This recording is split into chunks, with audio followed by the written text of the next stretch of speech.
He did say that he enjoyed working there when he was doing all the maintenance stuff. Yeah. And even though that was meant to be like a cover for like all the gardening and stuff, and Bob's older brother was like, oh, he used to love coming here and mowing the grass and trimming the stuff because he just said, oh, I did enjoy that. Yeah. So it's funny to think that there's something he enjoyed that he probably could have pursued. Yeah. But he chose to be with like Mr. Henry and try to like this life of crime. Beings?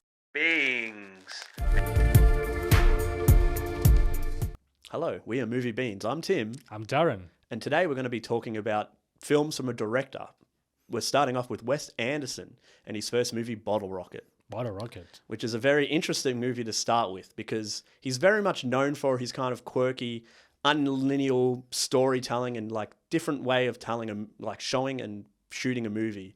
But this one is very traditional and linear and very much a very interesting start for him. So Darren... Yes. How did you feel about Rocket? Because I know there's like technically two. There's like the short film and then the major production of it. Yeah, well, I mean, to be fair, this doesn't really feel like a Wes Anderson movie at all. No, like if you just showed me this and didn't... I'd only say because the Wilsons are in it maybe. And be like, he's usually in his movies. Yes, but I think the process of getting this movie made in the first place was very interesting. So Wes Anderson and Owen Wilson, they went to the same film school. And they were in the same class to write a script.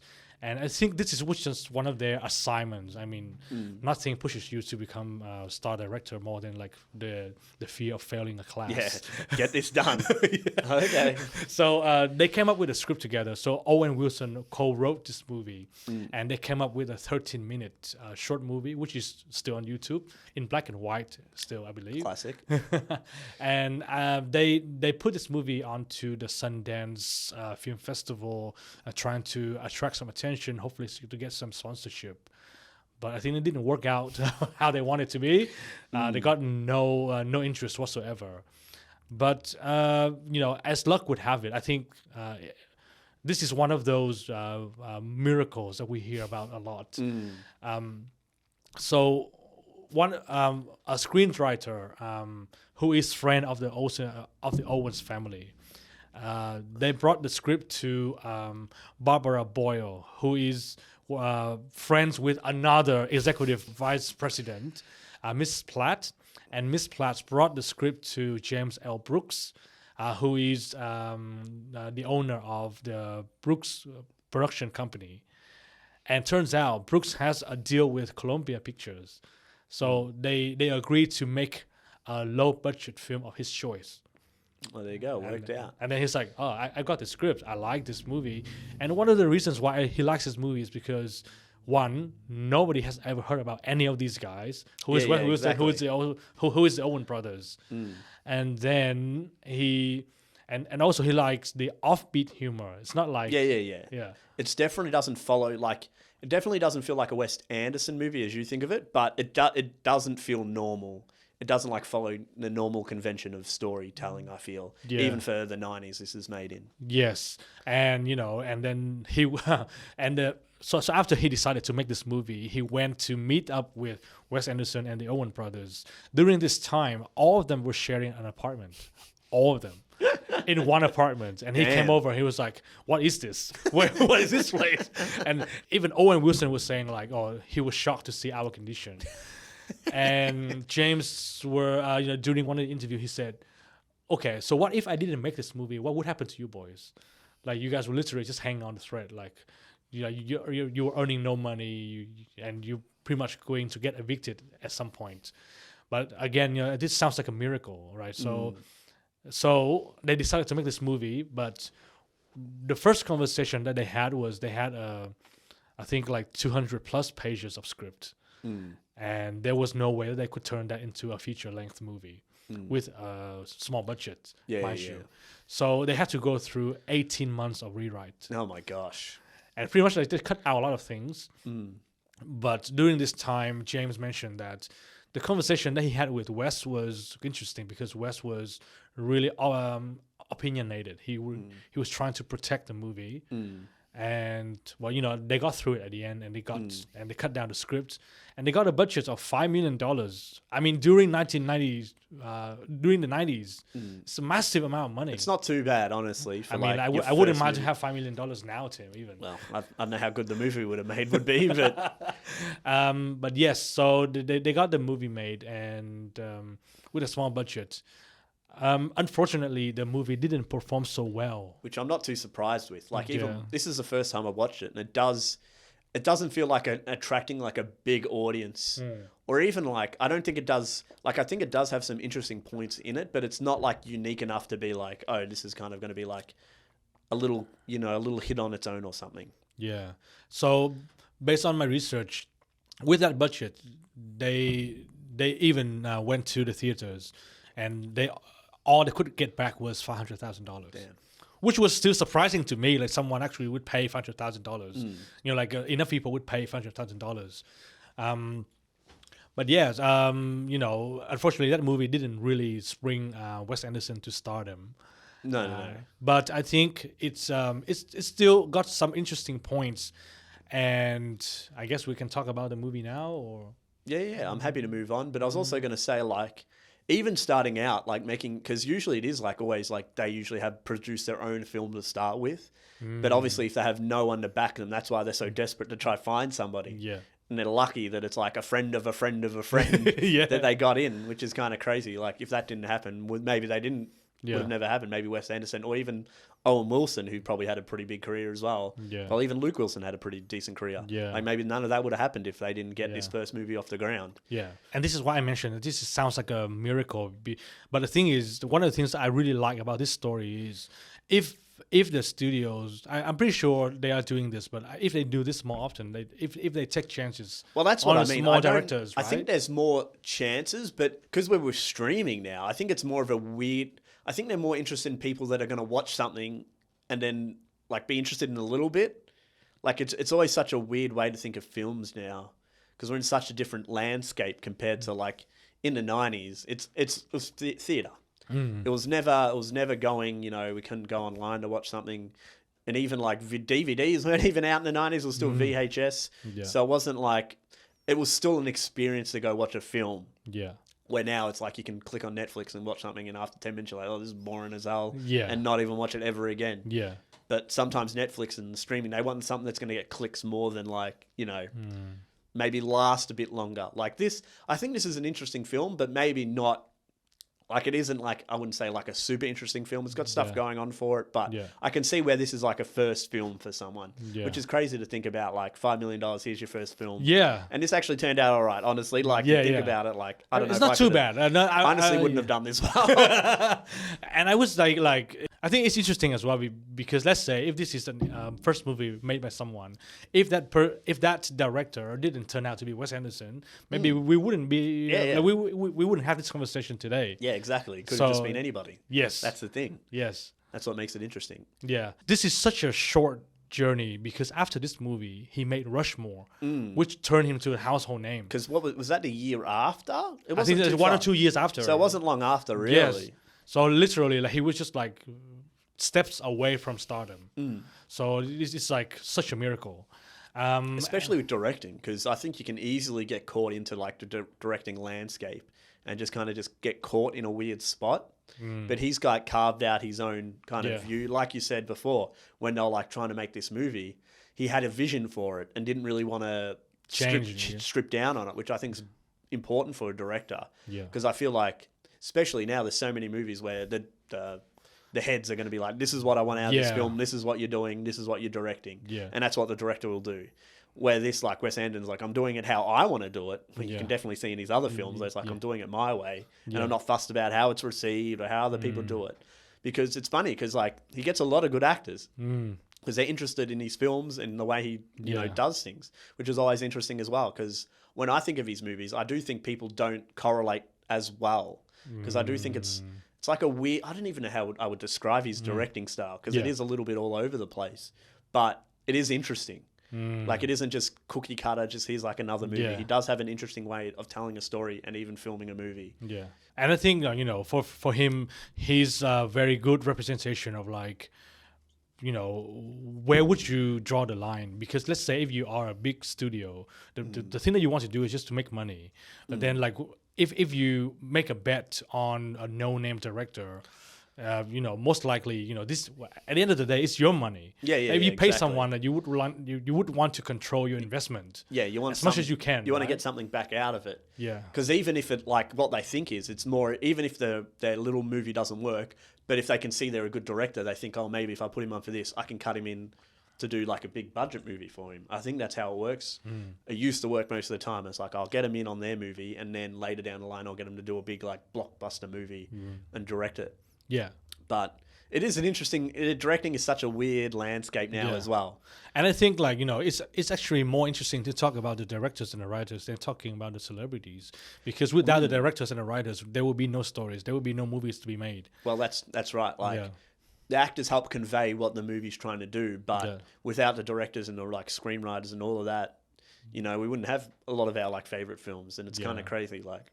Yeah, because most of the actors and stuff are the ones that profit from most of it. Yeah, I'm not too sure how the directors get paid these days. I'm sure it's still pretty good. Yeah, but, I'm sure they're not on the high on that totem pole. No, and I mean it's interesting to talk about as well because I'm just wondering what would happen if the studios these days they would take more chances on the no-name directors and would give them the creative control instead of like trying to turn the movies in the ways that they think would be successful. Money. Yeah, exactly. I mean, like the classic example is literally Justice League.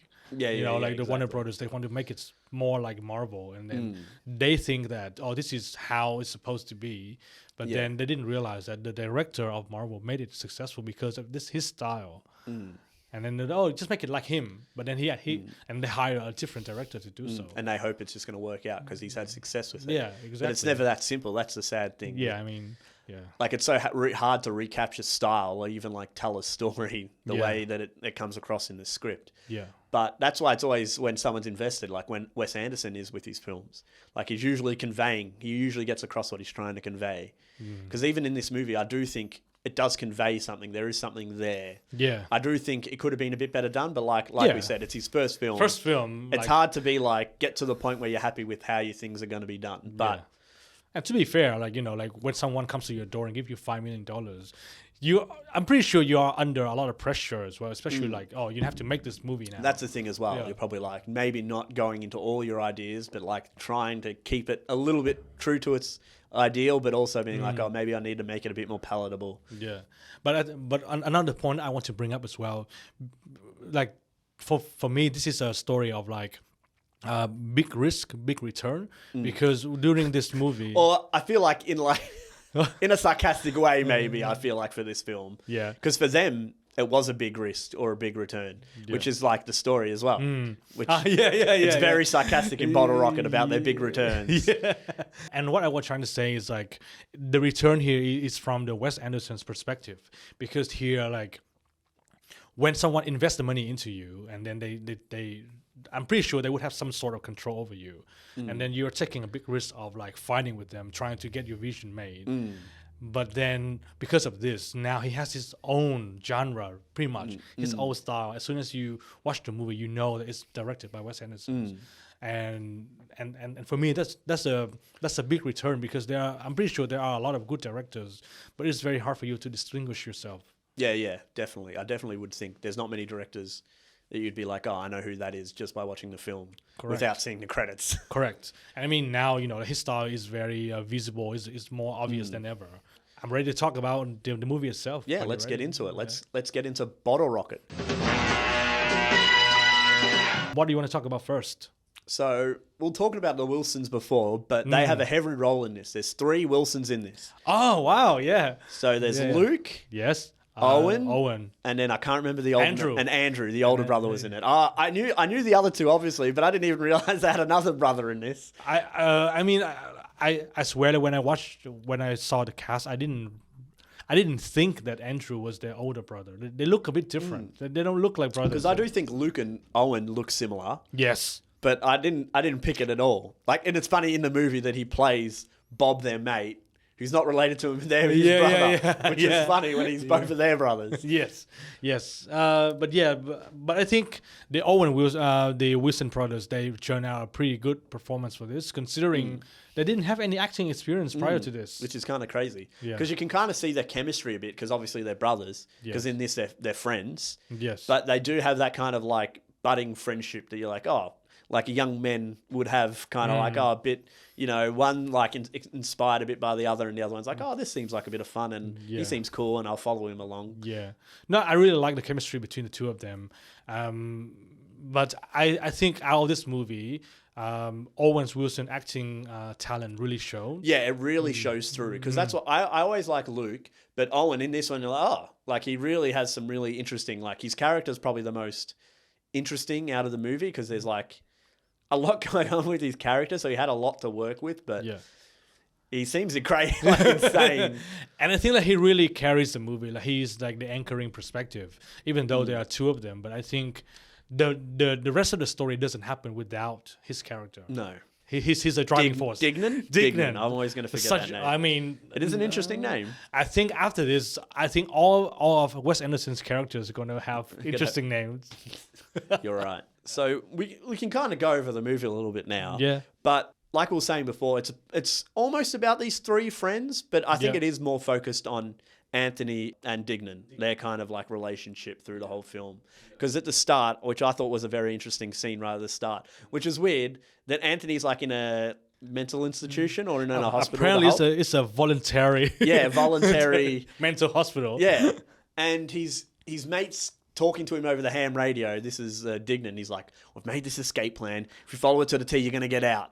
Yeah. And he's like, all right. And he's like tying up the beach shed to throw it over. And the doctor walks in. He's like, oh, it's good to know you're coming out today. You're like free. You're like, you're going to leave today. He's like, yeah. And he's like, who's that guy outside like staring out the window? He's like, oh, that's my mate. He's made this like big plan to like get out of here. And he's like, do you mind if I like climb out the window? He's like, oh, just be careful. He's like, it's only 2 stories. I'll be all right. And I'm like, it kind of like sets off their relationship, that he's like, he kind of understands that his plans are maybe a bit weird, but because he like likes him as a friend, he's like, oh, I'm going to do this. And even the doctor's like, all right, it's all right if you do this. Just do it quickly. It doesn't look good. Yeah, it doesn't look good. And I love when they're running away. He like waves out the window to them, and it's like, oh, great getaway. I agree. I think the opening scene is one of my favorite scenes of this movie as well, because it's very captivating. Like, it shows the relationship between the two characters, but then it makes you wonder, why is Anthony in a mental hospital? Why is Dignan outside? Yeah, why? Yeah, it's so also weird. Which is a bit backwards. Like the guy who appears to be sane is inside a mental hospital. Right, yeah. The guy that's singing like, crazy. This is like not in it. That's why I was weird. I'm like, oh my God. That's what I was initially when I was first watching it before it even got to that point. I'm like, see, the guy knows what's going on here. And I really like the first scene. But then I'm quite disappointed that they didn't do anything more about that, because I think it was I feel like it felt like such a slow build up from that point, because they get out and he's talking to Dignan. Dignan's like, here's all my plans. I've got it. Like 20, 30, 50-year plan for the future. And I'm like, oh my God. Why'd you take him with you? You should have left him back where he came from. And I really like this particular cinematography here when he was going through the books. And this is one of the notes that I found, that Wes Anderson likes to use the close-up shot, the symmetry shot, of the notebook or certain books.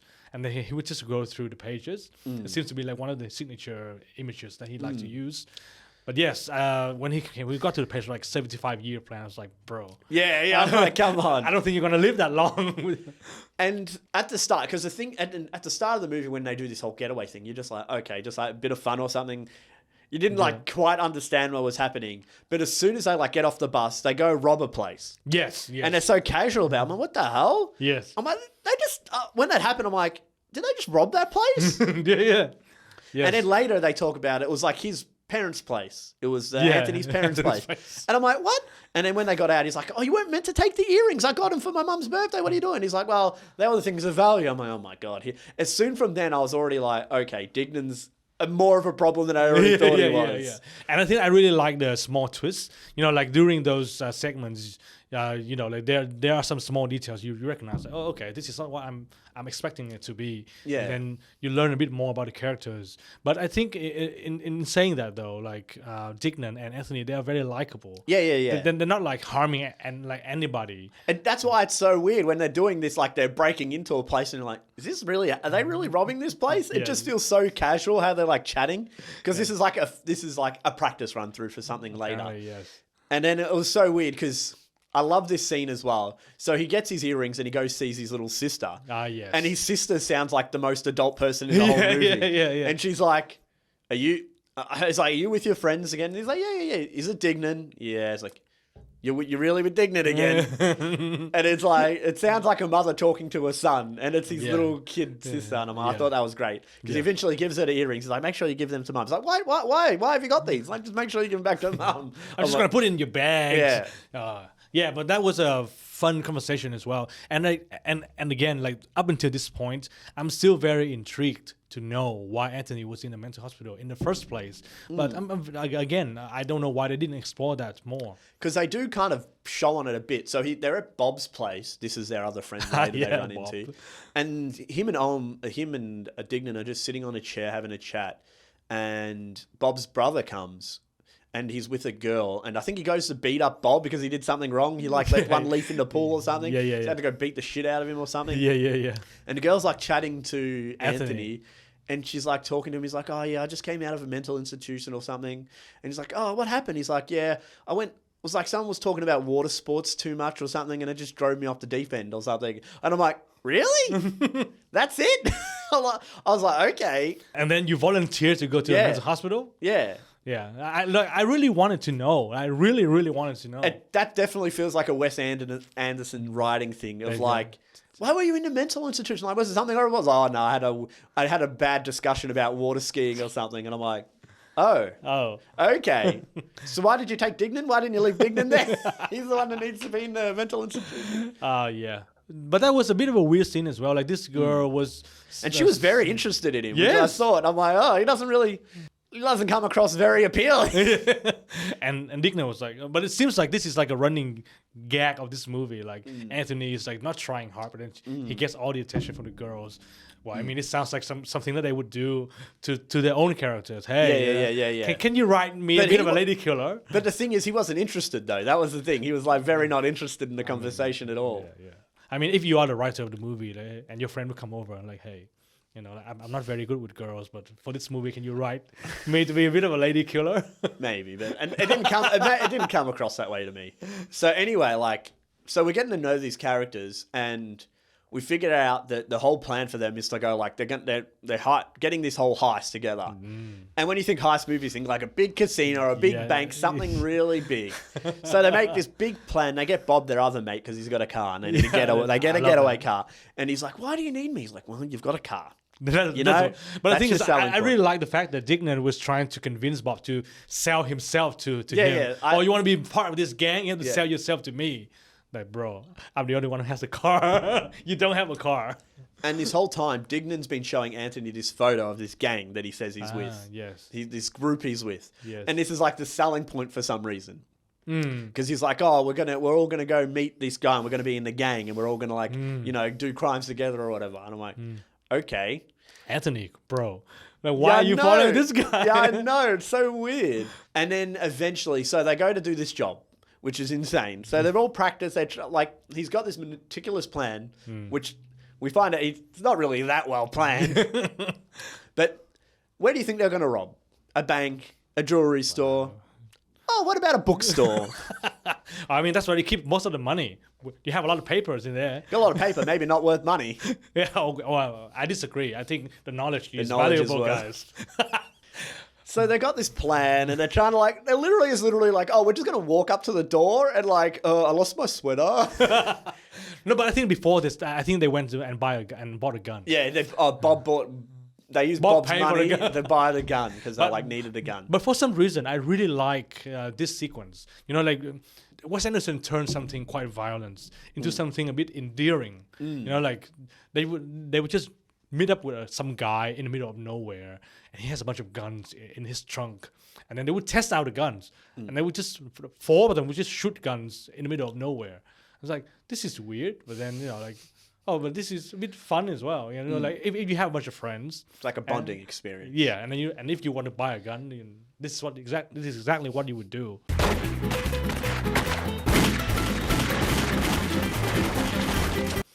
And then they would bought like a Magnum. It was like a huge ass gun. Yeah.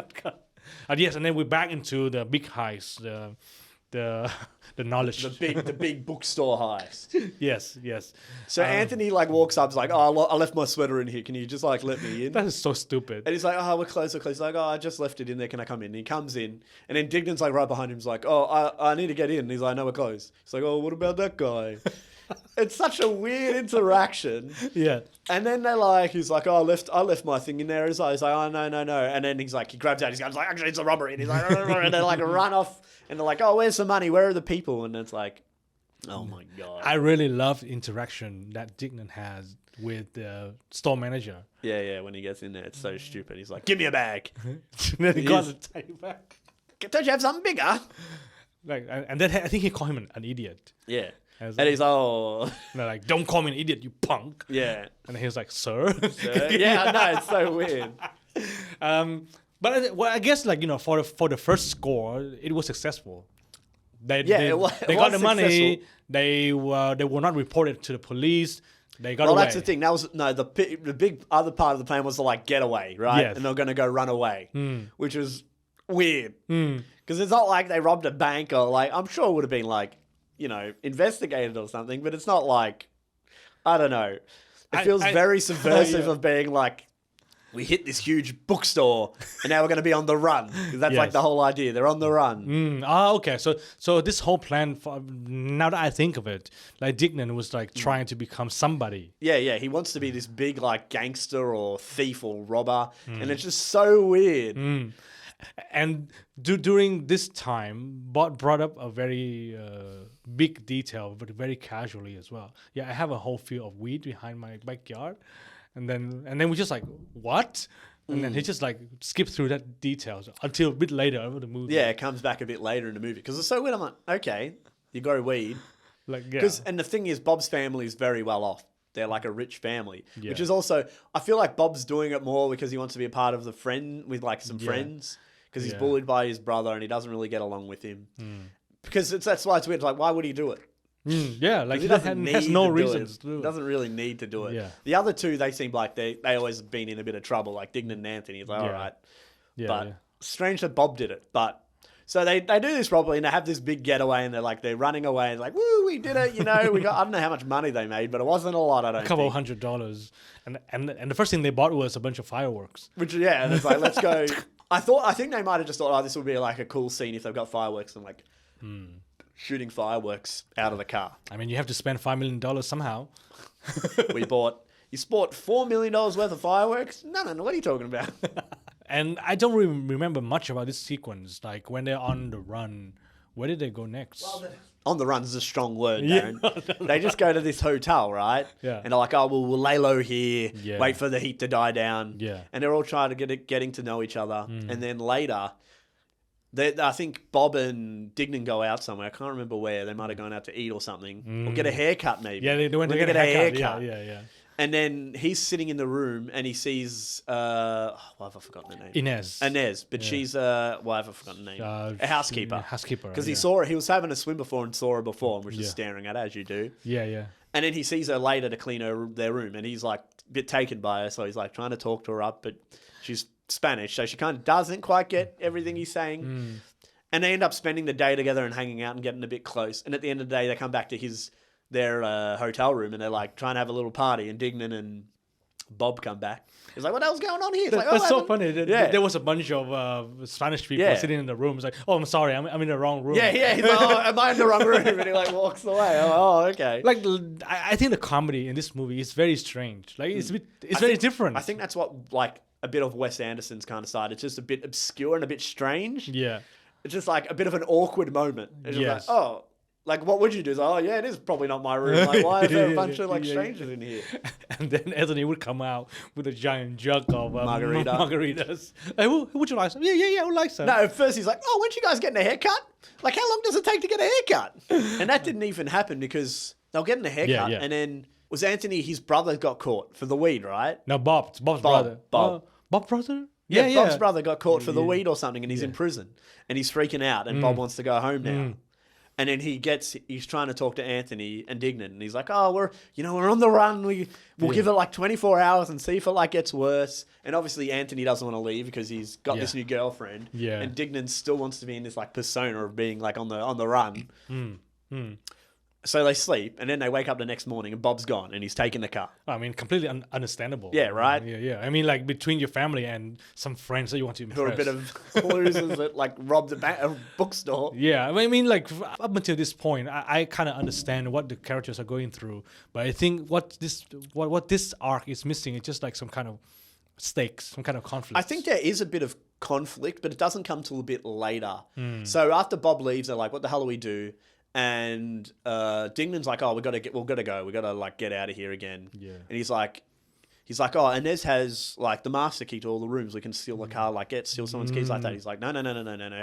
I can't ruin her integrity. I don't want to force that on her." So you can already there's like the difficulty already with like he's kind of fallen for Inez. It's like a day. Yeah. And he's already putting her over him, Dignan, which Dignan I think. You don't see it a lot, but he's already like, oh, okay. Yeah. Like, you're not here with me now. The abandonment issue. Yeah, because it comes back a bit later. So he's trying to figure out, but he's like, I'm going to have to hotwire a car now. And he's like, oh, Dignan's like, oh, you're only thinking about yourself. What about me? And even though Dignan's made this whole thing about himself anyway, now he's like, again, being selfish, again, being like, oh, you didn't think about me and my feelings. He's like, oh, you're right. And I'm like, oh my God. I mean, I think up until this point as well, like, we realize that Dignan is such a bad influence. Like, literally, like, he's getting Anthony to be on the road of crimes. He's got a girlfriend, and now he's trying to convince him to leave his girlfriend. But I think during this time, Anthony made a big decision to get Rocky to translate his confession to Inez. I love that. That was a great scene. I love that scene. And I think it started out like in the pool, and Anthony was like, "Oh, you help me, I can help you do the dishes." But then later, Rocky was doing the dishes by himself. And he wasn't helping at all. It's like, Anthony, you promised. But I think during that time, Inez said no. Yeah, because initially she's like, because they're translating, and he's like, you're a bit of garbage. I'm like, what? I'm a piece of garbage? He's like, oh, no, you're like a paper in the wind. You're just blowing in and then you're going to go away again. Yeah. It's not like anything serious. Yeah. Which makes sense. I'm like, oh, yeah, that makes sense. Like, you've literally known each other like a day and a half or whatever it is at this point. So he's like, oh, that's fair. So he gets all their money and gives it to Inez. Yeah. Well, funny enough, Dignan does it. Yeah. Because Anthony gives it to Dignan. He's like, oh, can you go give this to Inez before we leave? And why didn't he give it to Inez in the first place? I assume he just didn't want to see her before he left. It might have been too hard for him or something. So Dignan gives her the envelope, and she's like, oh, shit, like, like, I really do love him. And she gets the kitchen hand to get Rocky. And then Rocky's like, oh, go tell him. And Rocky's like, oh. He's like, I love you. He's like, what? I love you. Can you tell Anthony that? And I love you. And he's like, okay. Okay, bro. Yeah, and walks off. I thought that was great. I was like, oh. I mean, like, like the comedy in this movie was very different because it's really offbeat. There was no build up. There was no punchline either. Yeah, like the characters aren't laughing at it. Yeah. Usually they're like, oh, they're in on the joke or a part of the joke. It's literally just like, it's like getting the jokes getting told at us. And there's no time for it to digest or like mull over. It's not like, it's just like, oh, it's just an awkward moment again of like the translate. He's just trying to translate the thing for Inez. And then he's just like, what do you mean you love him? and this is like a Wes Anderson style of comedy. Like, he's very awkward. He's very offbeat. But yeah, and they went to hotwire a car. Yeah, what kind of car is this? Dignan finds like a rust. He's been looking the whole time and he can't get one. He finds like a rust bucket. And it works, and that's like they get away a car. So they're driving, and then it like breaks down. Of course. And it screws over, because obviously Dignan, his plans always go well. Yeah. And he's just like, oh, it was purring like a baby before. Now it doesn't even work. And he's got like the limo. He's like, oh, I don't even know. Even if I had the right tools, I couldn't fix this. Yeah. And I love how like he talks himself up so much to be this like great dude. And he's like, oh, I can't even fix this. Yeah. And then I think he wants to go back. I can't remember why they're thinking back, but they're trying to get back now. And I think during this time, I think Anthony was, he just had a breakup with Inez, and now he has to deal with his crazy friend. So he wanted to go home. He took the bags. It's like, yeah, we're just gonna leave the town. This is a town that way. We're just gonna go there, find something, and then we're gonna go home. Because Dignan's like, it's all right, we've got money, and he's like, no, we don't. No, we he don't. like pulls out his pocket and gives him money. He's like, this is like $13. He's like, shouldn't we have like $300? He's like, no, I gave it all to Inez. He's like, what? And this is where like the conflict kind of climax, right? This is the escalation because then they kind of argue and have a fight. And they're like, oh, no, let's go. And then I think Dignan just like punches him in the face. I can't remember what he does, but he hits him. Yeah, he did. Stabs him. He did, yeah. And then he just like, and then Dignan... walks away. Yeah, he just took it back and walked away. Yeah. Which is a pretty cool scene, It's visually representing. And it's an abrupt end as well. Yeah. But okay, out of curiosity, we all know that Wes Anderson is always famous for his symmetrical frame. Did you notice any symmetrical framing in this movie? Nothing too crazy, because that's what I remember watching this. It felt very, just like nothing too crazy was going on with some. Like there was some interesting shots and stuff, but nothing too to the point. I felt. Yeah, I think so as well. And during this fight between Dignan and Anthony, I noticed that there were quite a few center shots, especially the shot of Dignan lying down. And then that was a good shot when he was like lying down and he like walks past him. Yeah. And also like when they walked away from each other, you would see that each person is in the frame and then the other person is just in the corner. I think like the visual style that Wes Anderson has is visible, but it's not obvious yet. Yeah. I think it's like starting, because obviously this is like their first major film, which is always hard to like figure out what your style is going to be. But I think there are like bits of it, because I even think some of the colors they use in this, because he is a very colorful. Like, he uses colour a lot in his films. Yes. And there's, like, a little bit of this here, not, like, to a crazy extent, but I think there is, like, some of it starting just with, like, how some of the characters dress or even, like, some of their locations they're at. But it's just showing a little bit. Nothing to, like, some of his later movies get to, but I just thought it was, like, an interesting point as well. Yeah. We can kind of tell, like, the colouring... I guess interest in this movie, like Anthony was wearing a red jacket and Dignan was wearing like a dark green jacket, but he has the really bright color hair, etc. Like you can kind of, I guess if you can look from afar, you can kind of identify the characters. Yeah. Right? They're very noticeable. They're like very their colors are to the point, so you know who they are. It's not like they're all in gray and brown, so it's like hard to, which is interesting. So what happened after the fight? So they break up. Anthony goes home and he's like, maybe I should just try to be a normal person. Maybe I don't need to be a part of a gang and do all this stuff. So him and Bob get together and it's like, hey, let's just do jobs and be normal. Yeah, do three jobs. Three jobs a week. That's crazy. It is crazy. When they said that, I'm like, what the hell? But they were, at this point, they were just not living a normal life. No Dignan, living happily. Yeah. But one day, Dignan rolls back into their lives. How did he come back? Like, so I can't remember if he's in a car or down. He was in a car, and then he stops it and jumps out because he sees him. I think sees Anthony's jogging. Walking the dogs. Ah, yeah. And he jumps out and he's like, oh hey, and they're like, oh hey, and he's like, and then of course Dignan's got a whole other thing, and he's like, oh, I've got a whole new plan and I'm with the crew again. He had like big jumpsuit, jumpsuit. And he's like, oh, you got to come with me and meet what was the guy's name again? Mr. Henry. Like, you got to come meet him. And he's like, all right. No, at the start, he was like, no, but he was like, oh, all right. Yeah. I'll come and meet him. And then they come meet, he's like an actual person. Yeah. Because later in the movie, when Bob sees the image, and he's like, oh, that's just a gardening crew. Because at this point, Anthony didn't know that it was a gardening crew. He just thought they were just a gang. That's how Dignan was selling it. But at this point, he's like, oh, is this just a big lie again? But he's like, oh, no, that's just the front. Okay, yeah, it's true. Which turns out to probably be true anyway. Yeah, but- well, I mean, you would, right? Like if you are running an organization that does heists, then you wouldn't want to go around and advertise yourself like the heist That's company. true. Yeah, we're the heist company, which that would have been pretty funny. But the guy who plays Mr. Henry, James Caan, Yeah. he's like I guess the most prolific actor in this movie. Yeah, definitely. Yeah. At this point, yeah. Because So that's what it's- I remember seeing him. Yeah, that's this guy. Yeah, this guy's in it. But I think like this is where it kind of jumpstarts Wes Anderson's kind of credibility. You know, if you as long as you have one person to believe in you, then that person's friend will gonna be like, oh, you were in this. How is the guy? Oh, he's good. Yeah, Okay, yeah. then I can do the film with him as well. I saw a very funny interview with James Caan. He was like, you know, when I first worked with Wes Anderson, he's very funny, but he's also very detail oriented. And then he said, "Oh, the guy hasn't called me in years. That bastard."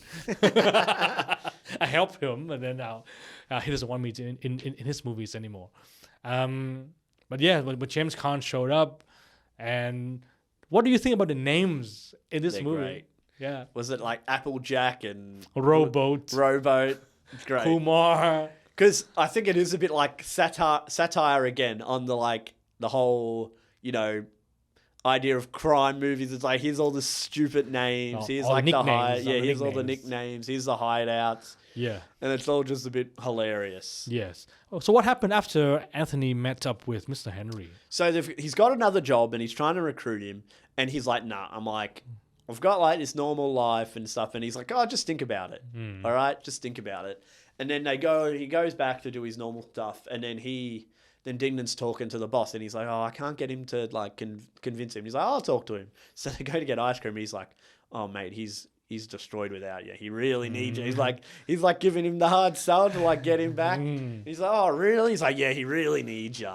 And then it's like, oh, God, here we go.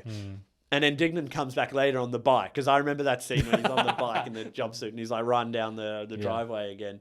And then the older brother of Bob comes back into the car. Yeah. He's like, who are you guys? What's with the bike? And like making fun of them again. And then he's like, all right. He's like, talks, what are you doing? He's like, all right. I'm in. Let's do it. Yeah. But he's like, here's my conditions. He's like, Bob's got to be in it. Yes. You've got to do the plan. I'm like, Yes. oh my God, why do you want him to do the Why? plan? And he's like, I need a jumpsuit. He's like, yes, let's do it. But okay, so up until this sequence here, I'm still a bit confused of Anthony's motivation. Why did he agree to do this? I think it is literally just because he really likes him. Oh, okay. I think it's just he thinks he's a really good friend, and he's like, oh, I feel bad for him, and I want to do this. I think it's a bit of fun. I want to do it. Okay. Because like he's followed him along before, and he's never really clearly said that he's like, I want to be in a life of crime or anything. I feel like he just really likes being with Dignan, Yeah.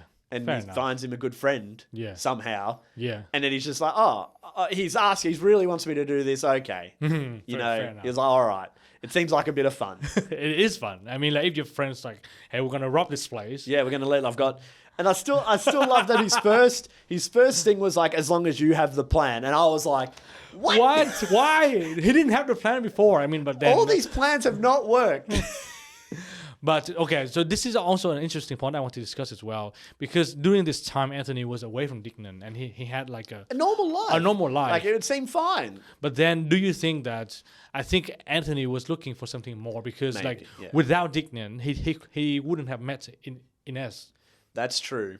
You know what I mean? So maybe he was It like can be a yearning part for of something it, more. But I think it is a little bit of like maybe he wants a bit more out of his life. Because at the start of the movie, the sister's like, you're pretty like pathetic and you don't really have Yeah. your shit together. Yeah, yeah. Which offended him. He's like, what? No, I'm like, I've got shit going on and stuff. And it's like, oh my gosh. No, you don't. No, well, you're pretty. And it's just like, I don't think there's anything wrong with him wanting to like want a normal life, but it's hard when your mate's like, oh, come on, I've got this great plan. Yeah, All right. yeah. Because the other one worked out so well. And it really reminds me of the relationship between like a lot of the TV shows characters. Like one of the characters is supposed to be ordinary, but then one friend always tries to drag them into adventures, even though like it's not supposed to be like a good lesson or a good moral, but they always have some sort of fun stories afterwards. And I think for Anthony, right at the beginning, he set up to be like a very mellow, very chill guy. And then he needs that push to get him out of the comfort zone, even though that push might not be good influence not at a all. good one. But I think after he decided to go back, they had a party at Bob's place, or they met up with Bob, and then and they're like at a golf course or something, and they're having like a meal together. and then his brother and Bob's brother came over to bully him again. Yeah. And Mr. Henry stood up and then hiya, Yeah. do the kung fu thing. Oh my god. I'm not sure how Andrew Wilson was feeling on that day, but I think it was like, I'm pretty sure like Luke and Owen was just like, yeah, get him, get our big brother. But I think, but now that I finished the movie, I think this scene was quite pivotal because Mr. Henry was portrayed to be this mastermind of crime. Yeah. Right, and but this time he just appears to be like a nice person. Yeah, he does come across as just like a dude, and he doesn't seem like a bad person. Like he seems like, oh, this isn't like. Doesn't seem too bad for Dignan when you think of when Dignan's like, oh, this big crime boss. And he's like, oh, he seems fine. Yeah. And he even stands up for Bob and stuff. Yeah, of course. But we find out later why he did all that. Yeah, he did that. But that's I think that's a pretty good twist. But then I think after this, they had a party at Bob's place. Yeah. And this is when Anthony went through this whole spiel of finding Inez again. Yeah. What do you think about this? So they sequence? have the big party and then I think they're talking and it's like, oh no, so I think this is when Anthony and Dignan was doing a scouting report and they were just like having the binoculars, and then Dignan was like, yeah, that Rocky guy was a bit weird. He said he loved you or whatever. It was like, was he interpreting? I'm like, oh, he's like, oh, I don't know. And he's like, that's a bit of a stretch. I mean, you wanted the story to happen. That's why you stretch it to that point. Yeah, right? exactly. I think it was like, it's a bit weak at this point. But I just found it funny because I do think Dignan would be like, even if he knew if it was the truth, which whether he knew it or not, he's like, oh, I don't really want Anthony to leave me. Yeah, fair enough. So, and then when he finds out, so when they're at the party, then he's calling Inez. Yeah. And he's like, oh, Inez, I heard that you love me. And then within this short amount of time, Inez improved her English. Yeah, it's pretty good. Yes. Like, I assume there's a little bit, I assume that a year or a few months at this point, because like they did work all those jobs and did all that other, like, had a little bit of a life. So, a little bit of time to get used to English. Yeah. But then I realized that when he got through to Inez, I think she was crying. Yeah, because she was happy. Because she's like, she felt bad that he left and that they didn't have a chance. No, like she was crying before she answered the phone. Did she? Oh. I noticed that she was like sad. Like she was in the laundry room and then she was like sad. And then when she picked up the phone and she heard it was Anthony, she was happy again. So I was like, okay, so maybe she does have good feelings. But then again, the setup was a bit weird because we didn't see this whole emotional change throughout the time. And now when he called her back, suddenly she's crying. It's a bit of a weak detail in this. I think it's just meant to show like the emotion of it, that she regrets the whole thing and wish they could have kept seeing each other. But I think that's meant to be another point for later when they get back to the next heist. So in the heist, he's doing the heist with Anthony, Bob. Is it Kumar who's the like safe cracker? Yeah. And then Applejack. Yeah. But I think before this heist, Dignan was having a conversation with Mr. Henry. Because he wanted to be on the job with them. Yes. Mr. Henry's like, oh, I could come on this job and help. Sure, like goes well. And he's like, oh, no, I think I can do it and handle it myself. And I always thought, I wonder if he just said yes. But I'm assuming it was like, we find out like, plan, it's all part of the plan. So they get to this. So the next job is literally robbing seems like a storehouse or a seafood place. Yeah. I'm like, oh my God, these guys can really pick them. I mean, if you rob a seafood place, you always know where to take them. Take them to the Vietnamese town. We'll get them all. But I think, it's just one of those quirky targets. Like because that's what I think. Storage space. That's like, the subverted bit of it all as well. Like robbing a bookstore, robbing like a... storage space. A storage space, like, cool rooms, which is a bunch of cool rooms. Yeah, because, what are they going to get in there? Well, that's what I mean. Like, there was seafood and stuff getting delivered and put there. So it's like... Maybe but the thing is, like, I think they believe that there's a bit of money in there, inside the safe. So anyway, yeah, they're all trying to do this job, and Dignan's like, I've planned this out for ages, and literally did not plan it that well. Yeah. So they go try to rob it, and then Anthony regrets it. He's like, oh, Inez loves me. I want to go spend time with her. He's talking to Bob. Bob's like, yeah, I didn't really want to do this either. Yeah. And then they like go back inside, and then Dignan's like, what the hell are you doing? You're meant to be like lookouts. What's going on? He's like, oh, I couldn't see anybody. It's all right. And then they like hear like the doors open or something, and it's like the workers coming back from lunch. He's like, you guys are meant to be out on lunch. He's like, I love that. He's like, no. He's like, no, you do. You always go out on lunch. He's like, sometimes we don't. Oh, that's so funny. And I think that this is where like all things come crumbling down. Yeah. Like the walkie-talkie Doesn't work. malfunction. Kumar couldn't open the safe. He goes up there. Kumar's like, I had no idea how to do this. And he's like, what are you doing? And Dignan's like, yeah, Kumar had no idea what was going on. And then what happened? I think Applejack had a heart attack. No. So they had the gun against the workers. Yeah. And then the gun goes off and shoots Applejack. Oh, crap. And then their alarm's going off, so they're in the shit. So Anthony, Bob, and Kumar go to run away with Yeah. Dignan. And then Anthony's with Dignan. He's like, I've got to go in there and get Applejack. Like, we can't leave him like that. Yeah. And Dignan's like, no. I'll do it. I'll go in and save him. Yeah. Because he wants to be the main character of the Yeah, story, that's right? like the whole gist he's going for. He wants to be the main dude. So he goes in there to go save Applejack. And then the police show up. And also, he didn't have the keys to the getaway car because Applejack had it. So that's another thing that went wrong. He's like, oh, who's got the keys? He's like, Applejack. So we have to get him. But then turns out they didn't need the escape van. Everyone was just running away. Yeah, they all ran away anyway. Yeah. But then obviously the police show up by the time Dignan gets...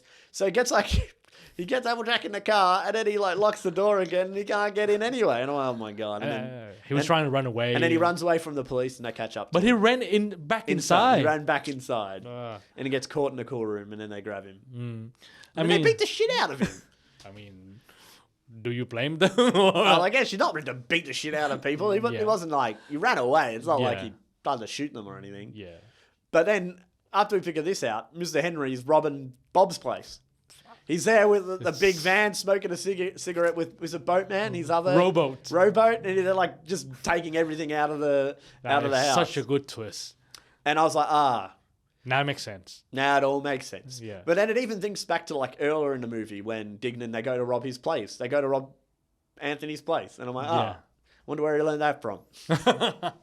But The best place to rob is your friends, apparently. I mean, the rich friend's place. Yeah, apparently. Yeah. I mean, he really cleaned up the house. Like there were nothing left, and then he even took the grand piano. Yeah. Apparently. So after all this, Dignan gets sent to jail for like, I think he said 2 years or something. Yeah. Because Bob and Anthony go to visit him. And then he's like, oh yeah, he robbed everything from Bob. He's like, oh damn, that grand piano must have been worth like a lot of money. And he's like, oh, I'm sorry, Bob, I'm sorry. Oh. I mean, like you can really see the chemistry between the three actors, but I think without Owen Wilson, this movie wouldn't be successful. Not successful, but it wouldn't have that much charm. I don't think this is like. I think this is a fine movie. I don't think it's like bad or terrible, but I don't think it does anything too crazy. But there is some interesting things going on because I do love the end because they're like getting out of the jail to saying goodbye, and then Dignan's like, I've got a plan. I'm going to get us out. In what did he say in like 5 seconds? Go up to the guard tower, knock out the guards. Yeah. And he's like, but I think he's joking. He was joking. And I'm like, oh, that's like a funny way to end off the film because it's just like one more plan. But was he joking though? Because I think at the end, like when his friends were leaving, he turned around and he had like this really serious look on his face. Maybe he was like, maybe I actually don't want this. I want what they have. Because I didn't think he had that much time left, didn't he? I think he said he had 14 months or something. Like, it didn't seem that long. And he's like, I've got an escape plan. I'm like, what the hell? Yeah. I mean, this movie is fine, but I think it does bring up some interesting themes. You know, just like we discussed before, like Anthony, he's supposed to live a very ordinary life, but then he has this kind of motivation and force from the outside trying to get him out of his comfort zone, literally. And also from the points of Dignan as well, he has this idol in Mr. Henry, and he wants to impress him. He wants to be part of something bigger. But then we never really learns about Dignan's background. No, not at all. But I don't think they would have played too much to his character because I feel like you get a pretty good grasp of what he wants. And like, I don't think where it mattered where he came from, but I do find it interesting that he wanted to be like Mr. Henry, and he kind of was in a way. Like I said earlier, they have a practice robbing at his mate's place, and he actually steals shit. Yeah. And he's like, well, you weren't meant to do that. This was like practice. But this is where all the money's at. And oh, God. So it shows you how much he really cares about himself more than he does about Anthony. Yeah. Which shows up a lot later, even though throughout the movie, he's like, oh, poor old me. Like, why aren't you looking after me? And I think Dignan is the most interesting character in this movie because he has a very clear goal, and he's overcoming different challenges to get to that role. Well, I don't know if he's overcoming challenges. I mean, making them. Yeah. I mean, like, even though the challenges are made by himself, but what I'm trying to say is, like, I'm kind of interested in knowing why he wants to impress this father figure so much. Is it because he doesn't have one? Because he did say that he enjoyed working there when he was doing all the maintenance stuff. Yeah. And even though that was meant to be like a cover for like all the gardening and stuff, and Bob's older brother was like, oh, he used to love coming here and mowing the grass and trimming and stuff, because he just said, oh, I did enjoy that. Yeah. So it's funny to think that there's something he enjoyed that he probably could have pursued. Yeah. But he chose to be with like Mr. Henry and try to like this life of crime. Yeah. Which was him robbing bookstores and seafood. I mean, like, to be fair, like, he was a young man, so he was quite that's what I think. right? I think that's like part of the story as well. Yeah. They're all young men seeking for something a bit more out of their lives, right? Yeah, they're all like, because that's what I mean. Like, why would they do any of this stuff? Because it's not even like a great crime. Like, imagine you're in prison. Like, what'd you do? I robbed a bookstore. I got $100. I took too much out of the fiction section. That's interesting because it's kind of a reflection of Wes Anderson in a way, right? Because during this point, Owen Wilson, Wes Anderson, and even Luke Wilson, they were trying to make a name for themselves, and then it's kind of reflecting their characters in the story. Like, why are we doing any of this? Because we wanted to be somebody, and even for Anthony as well, because he followed Dignan's at the end when Dignan was having another plan, and then I think just before he decided to go with Dignan, he saw the interaction between Dignan and the brother, Mr. Future Man. Yeah. And he was like, do I really want this? Do I really want to become someone like Fisherman, or do I want to take this adventure? And he chose the adventure.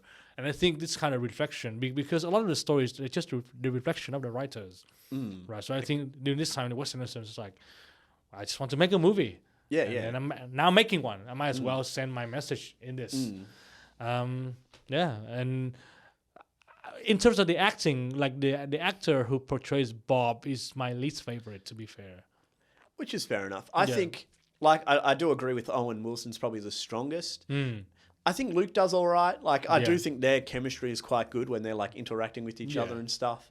But I think it's fine. Like, that's what I said. I think it's a fine movie. I don't think, like, anything is done, like, super well that it's like, oh, that's, like, an insane thing to go back on. Because I don't think I'd watch this movie again. Like, there's some interesting things going on. Yeah. But nothing, like, too insane. Yeah, I think so. But I think it's always interesting to study the earlier work of a successful person. Yeah, exactly. To see, like, literally they have their own start as well. It's not exactly. like not everything is like a blockbuster success right at the beginning, or even just some kind of film success. Even because I don't know how many. Hopefully we can do this with a few other directors down the line as well. But it'll be interesting to see if there's any that have jumped out of the gate with either box office success or even just like film success, like reviews and how it's perceived. But it'll be interesting to see because I think this is like reviewed all right, but it's like middling. Yeah. I mean, like it kind of got the compliments from the critics, like, oh, like it has potential, but the thing is, it's not like the best work. It's not something that you would watch again, or something that you would recommend to someone even. But it's a fine movie. It's always. I think it's more like a case study, really. I mean, like now if you put it in school, exactly. you would dissect the movie. It'd be a good thing to be like, oh, what's why good would they about choose this? Why did they choose that? Yeah. Especially like figuring out with the budget and stuff, like why did they choose to do some of these things? Because there was no big settings. What were the biggest setting? The hotel, maybe? The hotel, yeah. There was like the hotel. They go to like the club, the like golf club. Yeah. They're in the house most of the time. Sometimes they're outside. Yeah. So there's maybe the prison scene might have been their biggest thing. Might have been their biggest cost for like venue, but that's what I mean. There's no like big event. Yeah. Like we said, robbing was a bookstore. I'm sure that wasn't too hard to organize. Or even like the warehouse. Yeah. Because that's why I still remember when they're like doing the stakeout. I'm like, really? They're robbing like this warehouse? I'm like, oh my God. But I thought it was great because I do think that's like part of it as well. That it's just like a bit subversive of like, oh, we're not doing a bank job or we're not trying to rob a jewelry store. You know, not trying to do a casino job or something. Like you expect from some of those big heist movies. But no. Yeah, cool. Wes Anderson, first movie, Bottle Rocket. Yeah. Interesting start. So, guys, if you enjoyed this, leave a like, leave a message. You know, listen on YouTube or Spotify. Hit us up, and we'll see you next time. See you next time.